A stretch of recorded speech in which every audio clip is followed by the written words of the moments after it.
기본소득 어렵지 않습니다. 청년에게는 연 200만 원을, 그 외 전 국민에게는 1인당 100만 원씩을 지급하겠습니다. 제가 몇 번이나 얘기했지만 신복지입니다. 기본적으로는 약한 쪽을 먼저 도와드리자 하는 것이죠.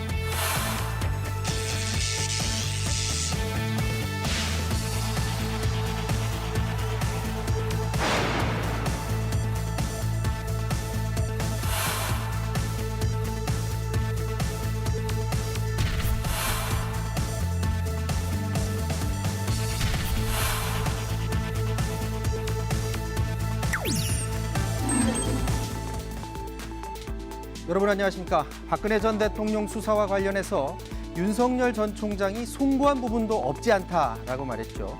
이에 대해서 이준석 국민의힘 대표가 윤석열 전 총장이 용기를 잃은 것 같다면서 우려를 나타냈습니다.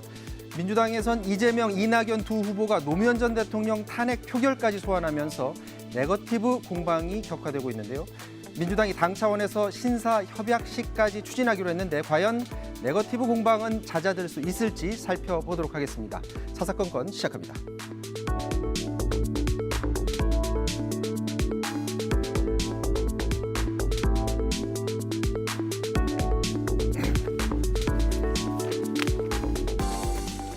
네, 여의도 사사건건 오늘은 여야 대변인 두 분과 함께합니다. 한준호 민주당 원내대변인, 황보승희 국민의힘 수석 대변인 나오셨습니다. 안녕하십니까? 네, 네, 안녕하십니까? 자, 대선 레이스 본격화되고 있습니다. 특히 민주당에선 이재명, 이낙연 두 후보 간 네거티브 공방전이 굉장히 치열해지고 있습니다. 노무현 전 대통령까지 소환을 했는데요. 먼저 이재명 지사의 오늘 기자간담회부터 보고서 말씀 나누도록 하겠습니다.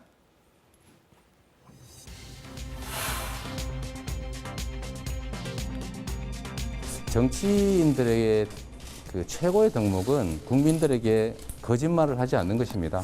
과거의 자료들을 보니까 이 후보님께서 스크럼까지 짜가면서 탄핵 표결을 강행하려고 물리적 행동까지 나서서 하셨던 것 같은데 사진에 그렇게 나오더군요. 그런데 탄핵 표결에는 반대했다, 반대표 던졌다고 하니까 제가 납득이 좀 안 됩니다. 그러나 진실이야 본인만 아시겠죠. 뭐라 그럴까요? 좀 투명하지 않고 좀 뭔가 안개 낀 것 같은 느낌이 들긴 합니다. 전혀 사실이 아닙니다. 법적 조치를 하겠어요. 제가 잘못한 일인데. 자, 지금 두 후보 간 최대 네거티브 쟁점이 두 가지가 있습니다. 첫 번째는 앞서 말했다시피 2004년 노무현 전 대통령 탄핵 추진 당시에 이낙연 후보가 탄핵에 찬성했느냐 반대했느냐, 그리고 탄핵에 어떤 역할을 했느냐, 이 부분이 첫 번째 쟁점이고요. 또 두 번째는 이재명 지사의 형수 욕설 영상, 그동안에 있었는데 추가 욕설 영상 유튜브에 게재되면서 그 배후에 혹시 이낙연 캠프가 역할을 한 것이냐라는 부분이 쟁점이 되고 있습니다. 먼저 이낙연 지지자가 이재명 형수 욕설 파일을 공개한 것과 관련해서 지금 이재명 지사 측은 이낙연 캠프 측에서 역할을 한 것으로 보여진다라는 그런 입장인데 반해서 이낙연 캠프 측은 전혀 사실이 아니다라고 밝히고 있습니다. 이게 만약에 사실인지 아닌지를 밝히는 게 지금 현재 선관위에 계시잖아요. 네, 그렇습니다. 선관위 차원에서도 이거를 밝히는 게 중요하다고 보십니까? 선관위에서는 이 사안에 대해서 지금 어떤 입장이십니까? 선관위는 우선 공정한 선거로 이끄는 데 역할을 해야 되고요. 선관위 내에 이제 공명선거 분과라는 것이 있고, 그리고 부정선거에 대해서 신고를 할 수 있는 신고센터가 운영을 하고 있습니다. 제가 그 세 군데에다 소속이 되어 있는데, 우선은 선거법을 위반한 사안이 있느냐, 그다음에 당원당규를 위반한 것이 있느냐, 또 당원당규 내에는 비방을 금지하도록 되어 있는 금지 조항이 있습니다. 이런 것들을 과연 어기고 선거운동을 하고 있느냐에 대해서 관리 감독을 하는 것인데, 지금 이제 지나친 네거티브가 당원들 사이에서도 그렇게 곱게 보일 수가 없고요. 또 이 경선을 바라고 있는 국민들 시선에도 그렇게 좋게 보일 수는 없습니다. 의혹을 제기하는 이거보다는 정책 검증이라든지 비전 검증이라든지 아니면은 가지고 계신 의혹들 중에서도 근거가 있는 거를 바탕으로 한 신고에 의해서 조사를 이루고 여기에 대해서 증명을 해내는 과정들이 필요한 건데, 지금 이제 양측에서 내놓고 있는 것들이 대부분 이제 의혹에 대한 것들을 가지고 비방을 하고 계시기 때문에 여기에 대해서 당내에서는 좀 무겁게 바라보고 있고요. 여기에 대해서는 가이드라인을 좀 만들어야 되는 것이 아닌가라는 좀 최고위에서의 논의도 좀 있었습니다. 조금 그 논의가 좀 늦은 거 아니냐라는 지적이 있는 게 특히 지지자들 사이에서는 특히 인신공격성 공격들이 있지 않습니까? 여기에 대해서는 좀 더 선제적으로 좀 가이드라인이 먼저 제시됐어야 되는 거 아닌가요? 그러니까 비방이 상호 간에 이루어지고 있는 상황에서 사실 이제 중재를 하기 위해서 끼어드는 게 선관위이기 때문에 선관위에게 미리 가이드라인을 치게 될 경우에 예비 경선 단계나 이제 본 경선 단계에서 후보 캠프가 할 수 있는 역할들이 좀 줄어들게 됩니다. 근데 지금 이제 양측에서 또는 이제 6군데에서 나오는 여러 가지 비방들을 저희가 종합해 본 결과 이제 선관위가 개입을 할 때가 됐다라는 판단을 한 것이죠. 금주 중에는 좀 더 공정한 선거를 할 수 있도록 저희가 가이드라인을 완성할 예정입니다. 지금 형수 욕설 파일 관련해서는 이전에도 이미 이재명 지사가 사과를 한 적이 있는데 문제가 나올 때마다 반복적으로 사과를 하고 있습니다. 이 건이 경선 과정에서 계속해서 큰 이슈가 될 것으로 보십니까? 어떻게 보세요? 이 당초에 이제 욕설 파일은 2012년도 6월 달에 이제 녹음된 것이고, 요번에 최근에 이제 또 문제가 이슈가 되고 있는 것은 이제 한 달 뒤 7월 달 녹음 파일이라고 알고 있습니다. 근데 사실은 대통령 후보를 검증하는 과정에서 이분이 과거에 하셨던 발언, 특히나 친인척에게 했던 욕설 이런 것들도 뭐 이게 이제 수면으로 올라왔기 때문에 국민들이 볼 때는 어떤 도덕성 문제에 대한 자질을 생각하게 하는 그 어떤 한 요소가 될 거라고는 생각을 합니다만 본인이 지속적으로 사과를 하고 계시기 때문에 이것이 뭐 어느 정도 시간이 지나면 국민 각자가 판단하시지 않을까라는 생각이 듭니다. 자, 앞서 말씀드렸다시피 지금 이 사안 하나가 있고 또 다른 사안이 바로 이낙연 후보가 2004년입니다. 노무현 전 대통령 탄핵 추진 당시에 어떤 역할을 했느냐, 찬성표를 던졌느냐, 반대표를 던졌느냐 이 부분입니다. 자, 어제 KBS 9시 뉴스에 이낙연 후보가 출연을 해서 관련해서 입장을 밝혔고요. 다른 이슈에 대해서도 본인의 목소리를 냈습니다. 잠깐 듣고 오도록 하겠습니다. 집권당 대표라고 하는 자리가 나날이 중압감을 주거든요. 그것을 제가 잘 관리하지 못했던 건 아닌가.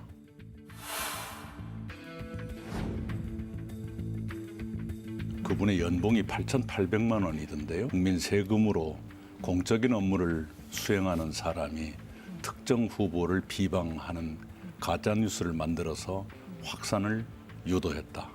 중대한 문제이지요. 한 개인이 할 수 있는 일은 벗어나지 않는가. 노무현 대통령 탄핵 당시에 찬성 여부에 대한 분명한 입장이 없다라고 했습니다. 네, 반대했습니다. 반대하셨습니까? 네. 그때 반대표가 2표 나온 네, 걸로 그랬다고 알고 들었습니다. 나중에.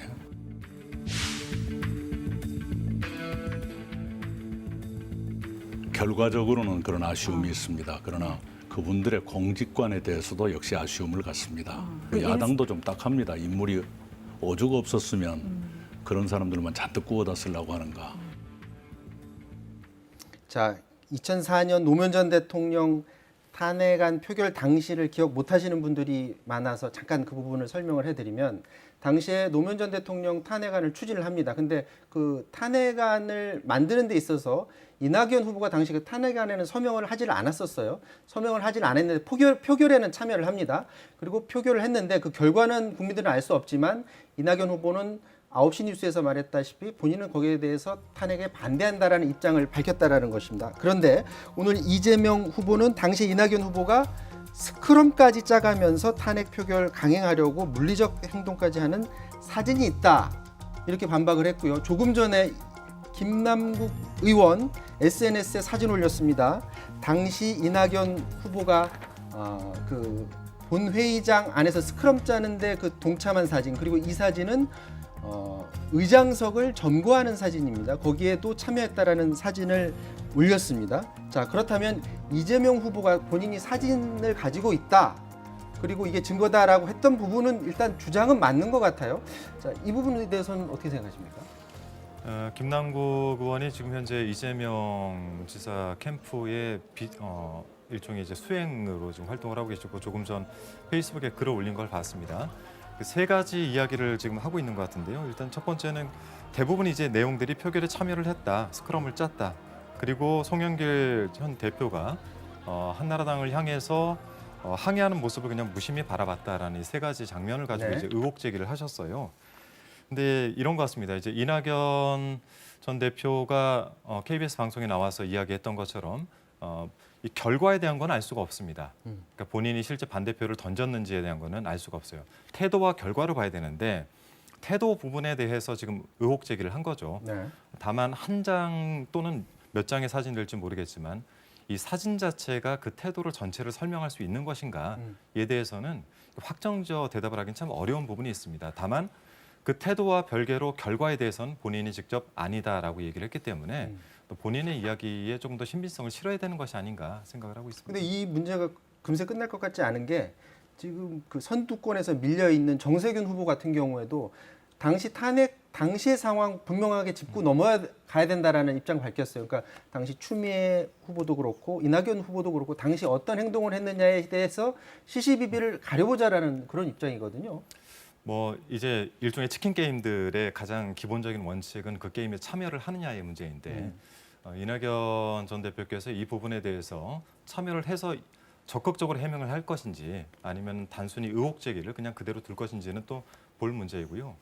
예를 들어 이제 박근혜 전 대통령의 탄핵 문제에 대해서도 이제 앞으로 향후 국민의힘 측에서도 과연 여기에 적극적이었냐 아니었냐 이런 문제가 또 제기가 될 텐데 이런 문제를 지속적으로 제기해서 의혹만 계속 늘려가는 것이 결코 당에는 도움이 되지 않는다라는 생각입니다. 자, 지금 이재명 지사의 의혹 제기에 대해서 아직까지 특히 이제 김남국 의원이 사진을 제시한 부분에 대해서 이낙연 후보 캠프 측에서 아직까지는 어떤 입장인지를 나오질 않고 있기 때문에 그 입장을 들어보고 또 계속해서 이 공방이 어디까지 갈지를 살펴봐야 될 것 같고요. 앞서 영상에서 보여드렸었는데 이낙연 후보가 그 국민의힘 윤석열 전 총장 그리고 최재형 전 원장 이런 분들을 국민의힘에서 영입하려는 것이 어떻게 보면 좀 딱하다라는 입장을 보였습니다. 그 부분에 대해서는 어떤 입장이십니까? 네, 뭐 저희가 현재 저희 당내 대선 주자들의 지지율이 그닥 높지가 않은 상황이기 때문에 네. 저희도 뭐 그런 부분에 대해서는 책임이 있다고 생각합니다. 근데 지금 현재 언급되는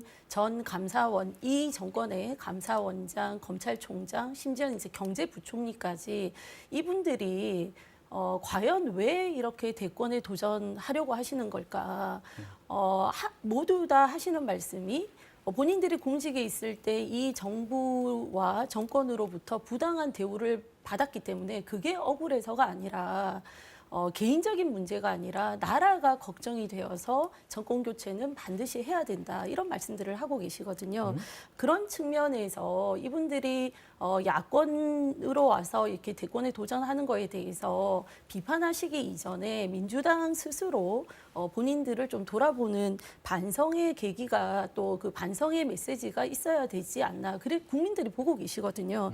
그리고 지금 빌려 쓴다라는 표현을 하죠. 꿔다 쓴다. 꿔다 쓴다는 거는 빌려 쓴다는 얘기죠. 그렇죠? 그러니까 이 국무위원들이 다 본인들의 사람이다 이런 생각을 하고 계신데 대통령께서 임명은 하셨지만 이분들의 일 자체가 굉장히 중립적이고 독립적이고 이 정권과 정부를 위해서 일을 하시는 게 아니라 사실은 국민을 위해서 일하시는 분들이었습니다.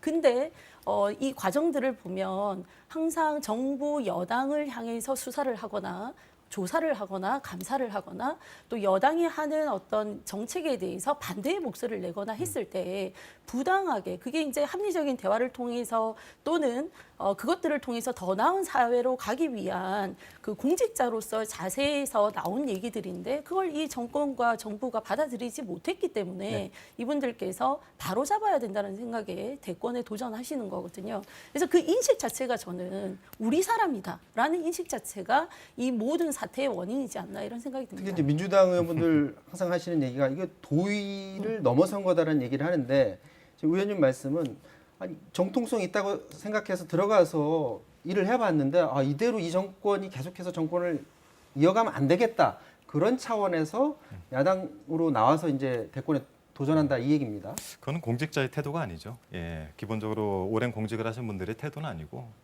공직자는 그래서 중립성의 의무가 있는 거 아니겠습니까? 정치적 행동을 하지 말라고. 우선 이 세 분이 아니죠, 두 분이죠. 사실 부총리 말씀하셨는데 부총리께서는 지금 아직 네, 뭐 대권 입장을 안 제3지대에 도전 안 계시거든요. 하셨습니다. 네. 두 분인데 두 분의 공통점은 이제 뭐랄까요? 반정부 아이콘이 돼버리신 거죠. 그리고 본인들이 중립성을 훼손하고 직접적으로 정치에 참여를 했습니다. 이러므로 인해서 그간에 있었던 공직들에 대한 부정을 해버린 거예요. 이것이 좋은 선례가 아니다라는 말씀을 드리고 또 하나는 이제 뭐 최재형 전 원장 같은 경우에는 국민의힘 측으로 들어갔지만 윤석열 전 총장 같은 경우에는 지금 바깥에 있지 않습니까? 아직 국민의힘 당원이 아니시고 이낙연 예비 후보께서 이제 얘기를 하고 있는 부분에 대해서는 일부 긍정하는 거는 최근에 나왔던 7월 셋째 주 기준으로 해서 보수 진영 전체에서 윤석열 전 총장이 22%, 그리고 홍준표 그리고 유승민 후보께서 10% 정도 나오고 있어요. 그러니까 당 내에도 훌륭한 후보가 있음에도 불구하고 왜 아직 참여도 하지 않은 또는 이제 막 참여를 한 분들에게만 당에서 시선을 주느냐라는 아마 그런 이야기가 아니었나 싶습니다. 네, 저희 뭐 그렇지는 않고요. 저희도 당내 주자들이 더 성장하기를 바라고 당 외에 있는 주자들이 끊임없이 저희랑 소통하고 있기 때문에 그분들까지 다 포함한 정말 큰 틀에서 범야권 주자 중에서 훌륭한 후보를 뽑아서 이 나라의 운명을 맡겨야 된다 이런 인식이 있기 때문에 그렇습니다. 자, 민주당의 그 경선전 하나만 짚고서 넘어가야 될 것 같습니다. 이제 당 차원에서 신사협정을 맺어준다고는 하는데 지금까지는 이 시점까지는 너무 이제 네거티브가 공방이 치열해요. 자, 앞으로 최종 후보가 결정된 뒤에 그 후보를 떨어진 후보들이 과연 제대로 밀어줄 수 있는가? 그리고 그 지지자들이 과연 계속해서 원팀이라는 생각을 가지고 투표에 임할 것인가? 이 부분이 굉장히 궁금하거든요. 어떻게 보십니까? 이제 후보가 직접 지지를 하는 방식에 대해서는 큰 의심은 없습니다. 다만 그분을 지지했던 분들이 같이 따라올 것인가에 대한 문제가 그 과제가 누구에게 있냐면 사실 송영길 대표에게 있는 겁니다. 송영길 대표의 리더십 자체가 아마 그 부분에서 시험을 받지 않을까 싶고요. 다만 민주당을 지지하고 있는 많은 분들은 문재인 정부, 그러니까 문재인 현재 정부에 대한 차별화가 아니라 계승을 원하고 있기 때문에 높은 문재인 정부의 긍정적 지지율이 46% 나오고 있지 않습니까? 그러니까 이런 부분에 대한 계승을 원하고 있기 때문에 계승 발전을 할 수 있는 분이 된다라고 한다면 충분히 당원들도 또 지지자들도 따라오지 않을까 싶습니다. 자, 민주당 얘기 정도로 마무리하고 이번엔 야권 대선 후보 얘기해 보도록 하겠습니다. 여론조사에서 1위 달리고 있는 윤석열 전 총장 민심 투어하고 있는데 오늘은 간호사, 이 코로나로 어려움을 겪고 있는 분들 돕기 위한 간호사들을 만났습니다. 무슨 얘기를 했는지 잠깐 보고 오도록 하겠습니다.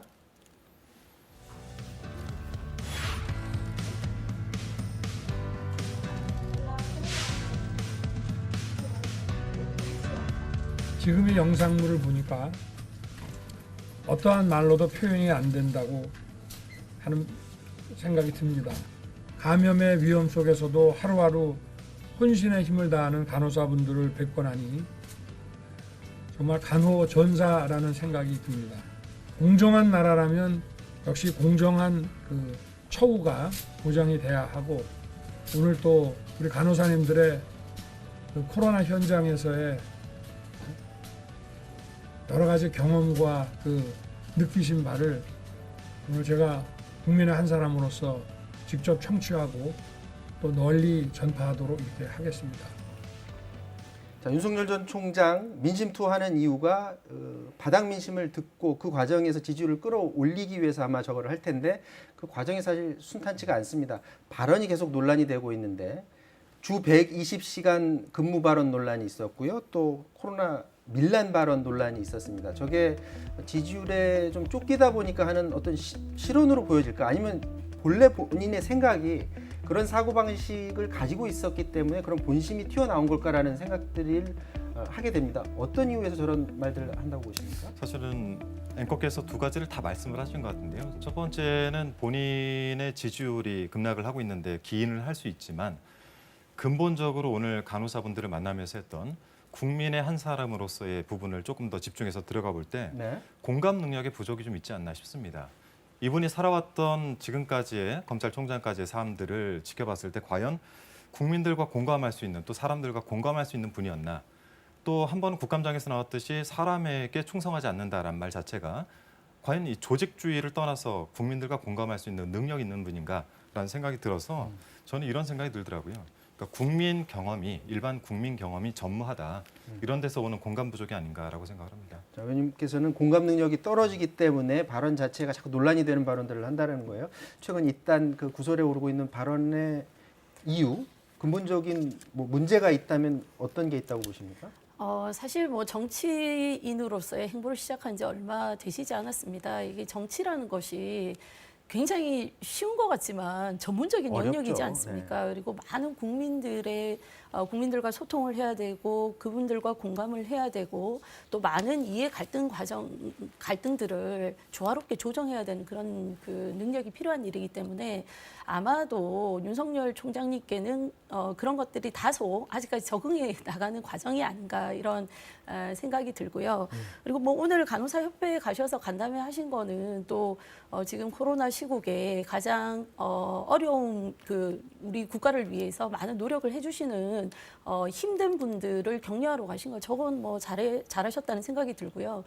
주 120시간, 120시간. 120시간. 네, 그거 관련해서 사실은 한 2주 전에 제가 알기로 스타트업 관계자들을 만나서 그분들이 이 업계의 어떤 여건상 주 52시간으로 근무를 하기에는 뭔가 한계가 있다. 그렇기 때문에 노사 합의를 통해서 6개월 단위 주 52시간 이런 것들을 좀 탄력적으로 해주면 어떠냐라며 예를 든 것이 저희 같은 경우에는 주 120시간을 집중적으로 일하고 나머지는 또 쉬고 이러면서 창의력을 더 극대화하고 싶다 뭐 이런 얘기를 했었고 또 그걸 예로 드시는 과정에서 또 민주당 쪽에 정청래 의원님이나 조국 전 장관께서 그 부분만 딱 따서 과로사회라는 말이냐 일하다 죽으라는 말이냐 이렇게 공세를 하셨는데요. 저는 여권에서도 이 야권에 공격을 할 때 너무 그렇게 특정 부분만 핀셋으로 찝어서 앞뒤 다 잘라먹고 이렇게 공격하시는 것도 좀 자제하셔야 되지 않나라는 생각이 들고 실제 이 업계에서는 주 52시간을 좀 탄력적으로 일을 많이 시키자는 것이 아니라 업계의 현황을 따라서 탄력적으로 하자는 목소리가 많습니다. 근데 민주당에서 그걸 모른다면 집권 여당으로서 자격이 없는 것이죠. 그리고 알면서도 이런 발언을 하신다면 너무 악의적으로 하시는 거 아니냐. 이런 것들이 좀 거듭되지 않았으면 좋겠다는 생각을 합니다. 이 논란 자체를 어제 많이 다뤄서 이건 그냥 넘어가도록 네. 하겠습니다. 어제 의원분들 나와서 열띤 토론을 하셨었고요. 그 박근혜 전 대통령 관련해서 수사 과정에 대해서 일부 송구한 마음이 있다, 없지 않아 있다라는 그 발언을 했었는데 윤석열 전 총장이 대구 서문시장을 갔었더라고요. 근데 대구 서문시장에 갔을 때 박근혜 전 대통령 열성 지지자들이 윤석열 전 총장을 향해서 욕설을 포함해서 굉장히 거친 말을 항의하는 말들을 합니다. 그러니까 그런 것들, 그런 민심을이라고 생각을 했겠죠. 그렇기 때문에 본인의 그 수사 과정에서 좀 송구함이 있다라는 말을 하지 않았을까라는 생각이 들곤 하는데 그 발언 자체에 대해서 또 이준석 국민의힘 대표가 좀 지적하는 말을 했습니다. 윤석열 전 총장이 용기를 잃은 것 같다라는 말을 합니다. 그러니까 이 탄핵의 강은 건너서 여기에는 분명히 이제 선을 긋고 이제 넘어가야 되는데 또 굳이 거기에 대해서 왜 송구하다는 말을 하느냐라는 그런 지적인데 윤석열 전 총장 그리고 이준석 현 대표 양쪽의 입장을 다 봤을 때 어느 쪽에 좀 더 무게 중심을 둬야 된다고 보십니까? 저희는 일단 이준석 대표 당대표 선거를 통해서 전당대회를 통해서 탄핵의 강을 우리는 건너자 이런 컨센서스가 좀 이루어졌다라고 저희는 봅니다. 특히 대구 연설을 많은 당원들께서 탄핵을 일정 부분 인정하고 그럴 수밖에 없었고 그러나 박근혜 대통령에 대한 본인의 마음들을 아주 그 논리 정연하고 합리적으로 얘기를 함으로 해서 많은 당원들의 공감대를 형성을 했거든요. 근데 대구에 가셔서 저렇게 말씀하신 것이 뭐 수사를 잘못했다는 것인지 아니면 검사로서 피의자에 대한 어떤 인간적인 마음의 표현인지 그것은 저희가 뭐 직접 확인한 바가 없기 때문에 뭐라고 할 수는 없지만 본인이 그 당시에 검사로서 했던 수사에 대해서는 저 부분의 원래 특성대로 당당하시는 것이 맞지 않나 이런 본인이 생각을 소신을 합니다. 가지고 수사를 했으니까 굳이 거기에 대해서 송구하다는 말을 할 필요는 없을 것 같다. 윤석열 총장의 이 어떤 그 이미지라는 것이 사실은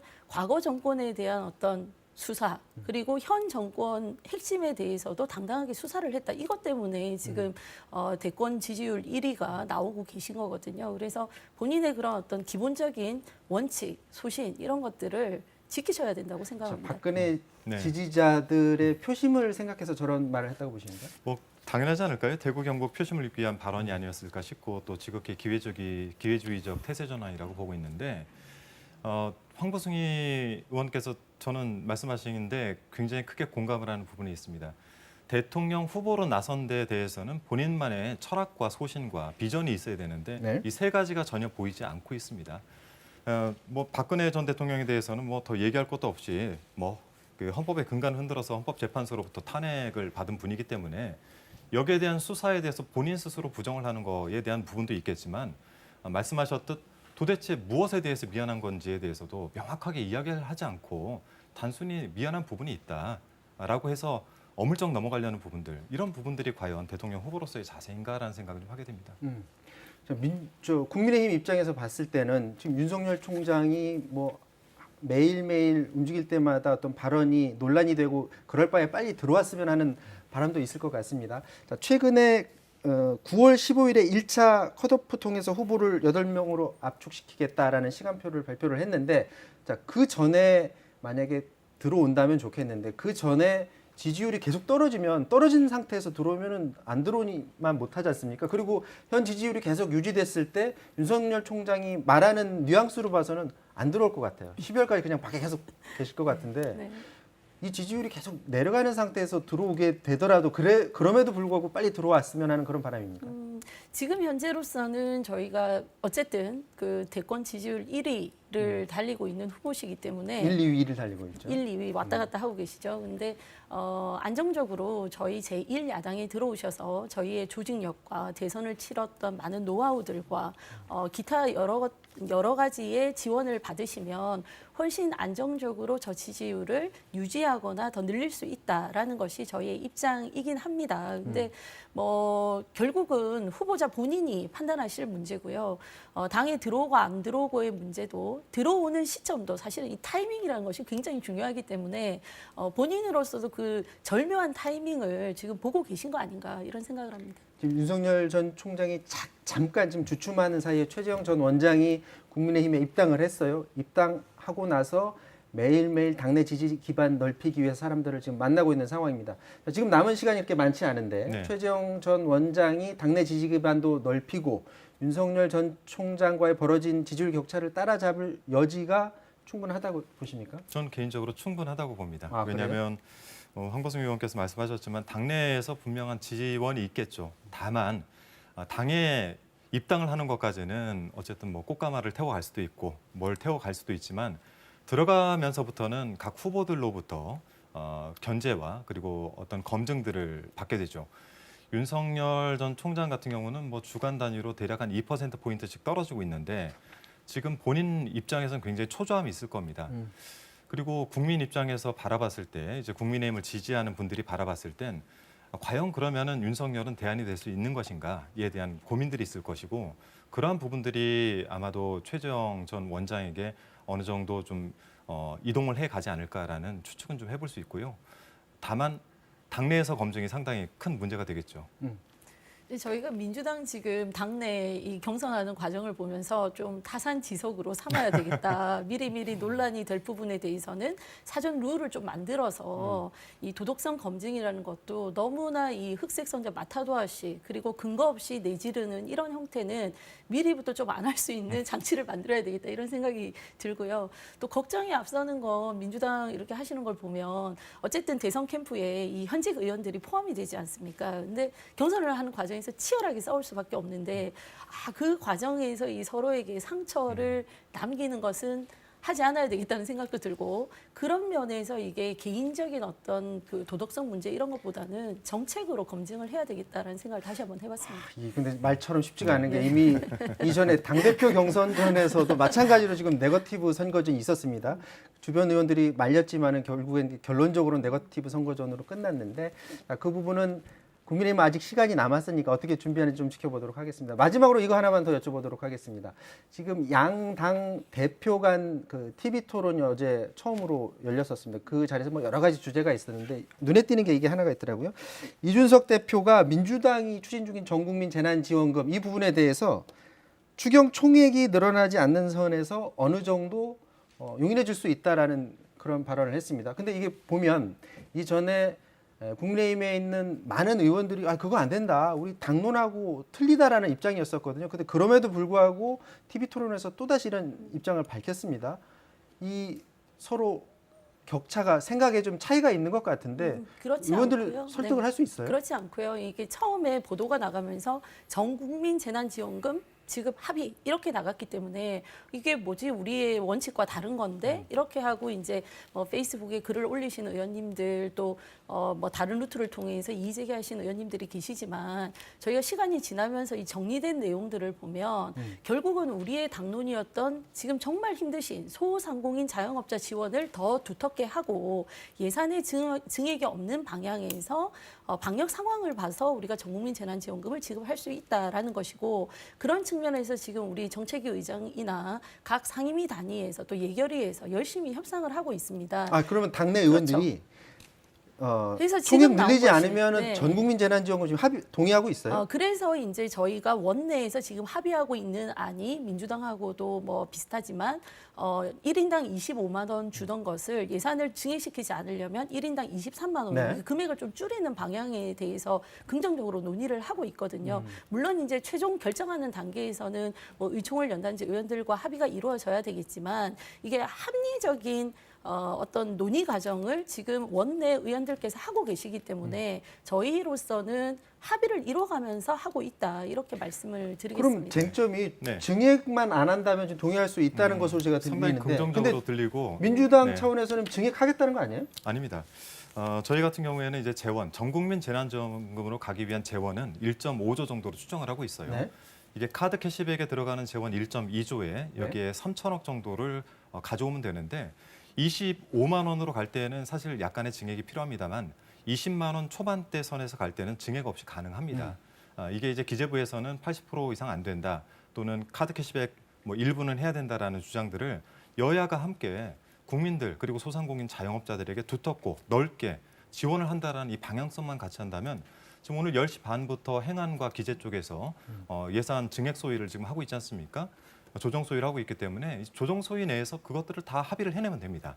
그래서 특별한 추경 없이 더 증액 없이 지금 상태에서 전국민 재난지원금이 오늘나마 결정이 될 텐데요. 저는 충분히 그러면 그런 입장이라고 한다면 가능하겠네요. 가능할 수 그리고 있다. 저는 너무 저희는 다행이라고 생각하는 게 지금 소상공인 지원금 같은 경우에 뭐 힘드신 분들 대상으로 최고 900만 원 지급하는 거에서 네. 최고 3천만 원까지 지원하는 것으로 어제 산자위에서 금액을 늘리기로 합의를 했습니다. 저 뭐 여야가 국민들 지금 어려우신 거에 대해서 같이 머리를 맞대고 고민하는 모습 또 실질적으로 성과를 내는 모습 상당히 고무적이라고 생각합니다. 자, 여의도 사사건건 전국민 재난지원금 추경 소식까지 두 분과 얘기 나눴습니다. 지금까지 황보승희, 한준호 의원과 말씀 나눴습니다. 고맙습니다. 네, 고맙습니다. 고맙습니다.